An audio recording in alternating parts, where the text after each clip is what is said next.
Hi friends, வணக்கம். இன்றைக்கி வந்து ஒரு ஞாபகம், என்ன ஞாபகம்னு சொல்லி கேட்டினாக்கா, நம்மளுடைய ஃபிசிக்ஸ் மாஸ்டர் பாலு சார். நம்ம எல்லாமே வந்து அந்த டைமில் வந்து அமுல் பேபி சார்னு சொல்லி கிடல்லாம் கூட பண்ணுவோம். அவர் சொன்ன ஒரு விஷயம் வந்து ஞாபகம் வந்துச்சு. நான் நிறைய இடத்துல வந்து இதை சொல்லியும் கூட காமிச்சிருக்கேன்.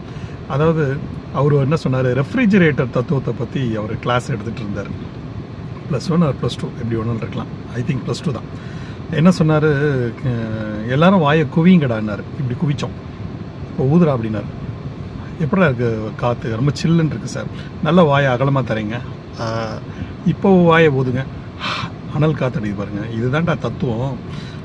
குறுகிய திறப்பின் வழியே ஒரு வாயு மீண்டும் மீண்டும் செல்வதானால் அது குளிரூட்டப்பட்டு நீர்மமாக மாறும், மந்த வாயுவாக மாறும். அது மாதிரி தானே ரெஃப்ரிஜிரேட்டரில் வந்து சின்னதாக மெலிசான ஒரு குழாய் இருக்கும்.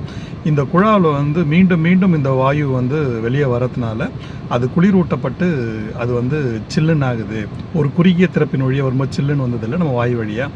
அது மாதிரி தான்டா வந்து இந்த மாதிரியான ரெஃப்ரிஜிரேட்டர் இருக்கும். பின்னாடி வந்து ரெஃப்ரிஜிரேட்டர் பின்னாடி போய் பார்த்தீங்கன்னா இந்த சின்ன சின்ன திவலைகள்லாம் இருக்கும். அந்த குளிர்னா அது வந்து வாயு வந்து நீர்மமாக மாறும் அப்படின்னு சொன்னார். அதே மாதிரி தான் அந்த ஒரு குண்டு குழாய் தத்துவம் கூட ஒரு ஜெர்மன் நினைக்கிறேன். அவர் குண்டு குழாய் தத்துவத்தை வந்து அவர் சொல்லியிருந்தார்.